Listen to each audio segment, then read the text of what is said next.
നിങ്ങളുടെ favourite shows ഇനി ഒരിക്കലും മിസ്സാവില്ല. ഇപ്പോൾ C5 കാണും നിങ്ങളുടെ ഫേവറേറ്റ് ഷോസ് തികച്ചും സൗജന്യമായി. ഇതെന്ത് പറ്റി മോൾക്ക്? ആകെ ക്ഷീണിച്ചതുപോലെ ഉണ്ടല്ലോ. നല്ല വെയിലല്ലേ, കുറെ നേരമായില്ലേ പോയിട്ട്, അതിന്റെ ആവും. അമ്മ കാപ്പി എടുക്കാം. അല്ല, എങ്ങനെയുണ്ട് ഗിരിയുടെ കട? അമ്മയുടെ ഫേവറേറ്റ് ആണവൻ. ഈ ലോകത്ത് ഏറ്റവും നല്ല തുന്നൽക്കാരൻ ആരാന്ന് ചോദിച്ചാ സുജാതയ്ക്ക് ഒരൊറ്റ മറുപടി ഉള്ളൂ, അത് ഗിരിയുടേതാ. നിത്യക്കും മറിച്ച അഭിപ്രായമൊന്നുമില്ല അല്ലേ? അവര് നല്ല സ്മാർട്ട് സാർ.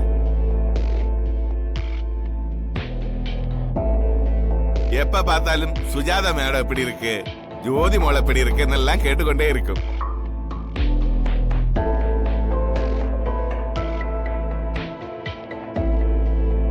ഇനി മുതല് നിന്റെ കാര്യം കൂടി അവൻ ചോദിച്ചോടണം. നീ എന്താടാ ഈ പറയുന്നേ? എന്തായാലും ഒന്ന് ഉറക്കെ പറ, ഇവിടെ എല്ലാവർക്കും കേൾക്കാമല്ലോ. അത് വണ്ടിയിൽ വെച്ചൊരു കാര്യം പറഞ്ഞുകൊണ്ടിരിക്കുകയായിരുന്നു, അതൊന്ന് ഫിനിഷ് ചെയ്താച്ചാ. അപ്പൊ അതോടെ ബാലൻസ് കേൾക്കാങ്ക സാർ. അത് ഹസ്ബൻഡുക്കും വൈഫുക്കും ഇടയിൽ ഇരിക്കുന്ന സീക്രട്ട്. ഓ, അതാണെങ്കിൽ ഞാൻ ഇടപെടുന്നില്ല. കുടിക്കുമോളെ. എനിക്ക് വേണ്ടമ്മേ. ഗിരി തന്നാ മാത്രം നീ കഴിക്കുള്ളല്ലേ?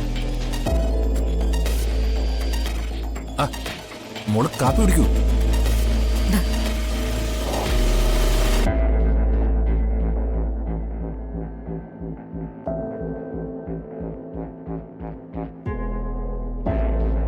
മോളെ ചൂടുണ്ട്.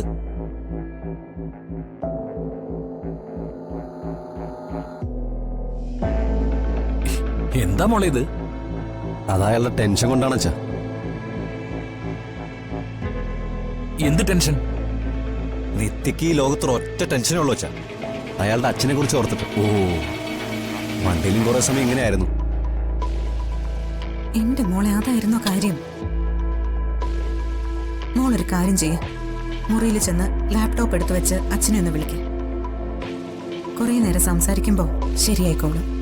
വണ്ടിയിൽ വെച്ച് ഞാൻ ഫോൺ ഡയൽ ചെയ്ത് കൊടുത്തതാണെന്ന്, സംസാരിച്ചില്ല. അമ്മ പറയുമ്പോ ഒഴിഞ്ഞു മാറാൻ പറ്റില്ലല്ലോ. ചെല്ല്.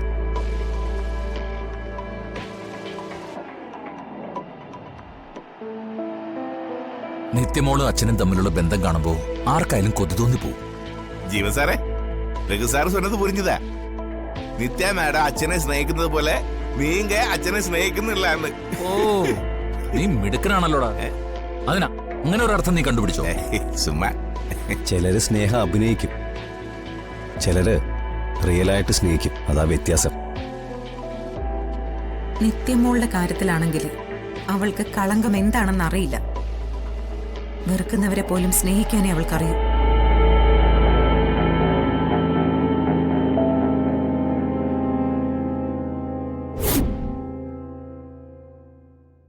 ജ്യോതി, ഇവിടെ ഇരുന്ന ലാപ്ടോപ്പ് കണ്ടോ? ഞാനിത് അലമാരിയിൽ വെച്ചതാ, നോക്കിട്ട് കാണുന്നില്ല. അമ്മ എടുത്തു വെച്ച് കാണുമോ? ഞാനൊന്ന് ചോദിക്കട്ടെ. ചേച്ചി, എനിക്കൊരു കാര്യം പറയാനുണ്ട്. എന്താ? ഏട്ടനോടും അമ്മയോടൊന്നും പറയരുത്. ലാപ്ടോപ്പ് എടുത്തത് ഞാനാ. അതിനെന്താ? അത് വേണമെങ്കിൽ നിന്റെ കയ്യിൽ തന്നെ വെച്ചോ. എനിക്കിപ്പോ അച്ഛനൊന്ന് വിളിക്കാൻ വേണ്ടിട്ടാ. ഒന്ന് എടുത്തോണ്ട് വരുമോ? അതിവിടെ ഇല്ല. പിന്നെ ചോദിക്കാതെ എടുത്തത് തെറ്റാ. ഞാനതിന്റെ ഒരു ഫ്രണ്ടിന് കൊടുത്തു. എന്ത് പണിയാ നീ കാണിച്ചേ? അമ്മയോട് പോലും ചോദിക്കാതെ. അമ്മയോട് ഞാനിപ്പോ എന്താ പറയാ? അവളൊരു പാവം കുട്ടിയാ. കുറെ കാലമായി ഒരു ലാപ്ടോപ്പ് വാങ്ങണമെന്ന് ആഗ്രഹിക്കുന്നു. ആ സങ്കടം പറഞ്ഞ് കരഞ്ഞപ്പോ, നിത്യേച്ചിക്ക് ഒരുപാട് യൂസ് ഒന്നുമില്ലല്ലോ, അതുകൊണ്ടാ ഞാൻ. നീ കാണിച്ചത് തെറ്റ് തന്നെയാ. അമ്മ ചോദിക്കില്ലേ? ജീവൻ ചോദിക്കില്ലേ? അവരുടെ മുന്നിൽ എന്റെ അവസ്ഥ എന്തായിരിക്കും? നിത്യേച്ചി, ഞാൻ കാല് പിടിക്കാം. ഞാനത് ആർക്കെങ്കിലും കൊടുത്തു എന്നറിഞ്ഞാൽ എല്ലാവരും എന്നെ വഴക്ക് പറയും. പ്ലീസ് നിത്യേച്ചി. എനിക്കറിയില്ല എന്താ ചെയ്യേണ്ടതെന്ന്. എന്തു പറ്റി മോളെ? അച്ഛനെ വിളിച്ചില്ലേ? ഇല്ലമ്മേ. എന്തു പറ്റി? ലാപ്ടോപ്പ് എവിടെ?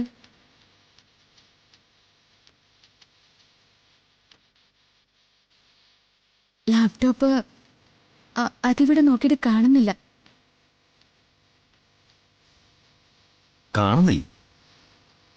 അത് പിന്നെ അവിടെ പോനെ. പറഞ്ഞൂടാ. എന്താ മോളെ ഈ പറയുന്നേ? ഒന്ന് നന്നായി നോക്കി. ഇല്ലമ്മേ, അതിവിടെ ഇല്ല, ഉറപ്പാ.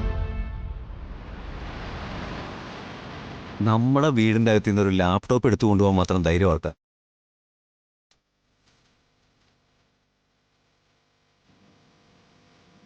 അല്ല, അങ്ങനെ അഥവാ സംഭവിച്ചിട്ടുണ്ടെങ്കിലേ ഇവിടെ ഏതൊരു കള്ളനുണ്ടെന്നല്ലേ അർത്ഥം. അമ്മേ, ഞാൻ വീട്ടിൽ പോയിരുന്നില്ലേ, അപ്പോ ഞാനത് എടുത്തിരുന്നു. എന്നിട്ട് ഞാൻ കണ്ടില്ലല്ലോ. എടുത്തിരുന്നു. ചിലപ്പോ അവിടെ വെച്ച് മറന്നതാവും. അച്ഛനൊന്ന് വിളിച്ചു ചോദിക്കാം. എന്നാ അത് മതി. എന്തായാലും അച്ഛനെ കാണാതെ വിഷമിക്കണ്ട. ഞാനും രഘുവേട്ടനും കൂടി ഒരു തീരുമാനം എടുത്തിട്ടുണ്ട്. അസോസിയേഷന്റെ പ്രോഗ്രാമിന് അച്ഛന് വണ്ടി അയക്കാൻ. അച്ഛനും കൂടി പങ്കെടുക്കട്ടെ. അപ്പൊ അച്ഛന് സമാധാനമാവുകയും ചെയ്യുമല്ലോ. അച്ഛൻ വരുമ്പോഴേ ആ ലാപ്ടോപ്പും കൂടി എടുത്തോളം പറ. മറക്കാതെ പറയണേ. പറയാം. അതെ, എന്നിട്ട് രണ്ടുപേരും കൂടി അങ്ങോട്ടൊന്ന് വാ. വൈകുന്നേരത്തെ കാര്യങ്ങൾക്ക് കുറച്ച് ഒരുക്കങ്ങൾ കൂടി നടത്താനുണ്ട്.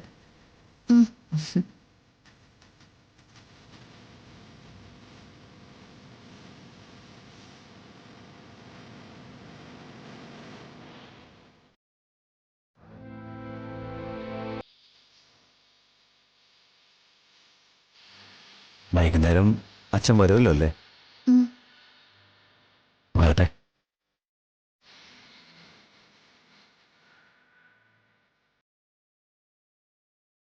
വീട്ടിൽ പോകുമ്പോൾ അത് നിന്റെ കയ്യിലുണ്ടായിരുന്നില്ലെന്ന് എനിക്കറിയാം. അപ്പോൾ ആർക്കോ നീ അത് കൊടുത്തു. ഇന്ന് രാത്രി വെളുക്കുന്നതിന് മുമ്പ് അത് ഞാൻ കണ്ടുപിടിച്ചിരിക്കും.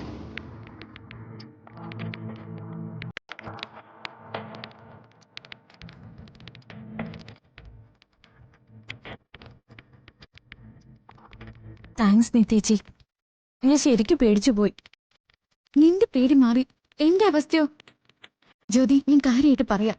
ഇങ്ങനെയുള്ള അവസ്ഥ ഫേസ് ചെയ്യാൻ എന്നെക്കൊണ്ട് പറ്റില്ല. ഇനിയെങ്കിലും എന്നെ ഇങ്ങനെ കുടുക്കിക്കളയല്ലേ.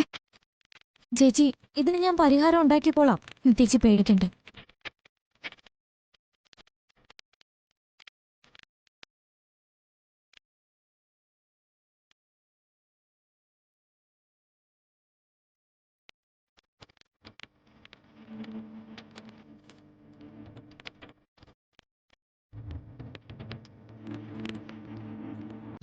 ഡൗൺലോഡ് ചെയ്യൂ C5 ആപ്പ്. കാണൂ എല്ലാ എപ്പിസോഡുകളും സൗജന്യമായി.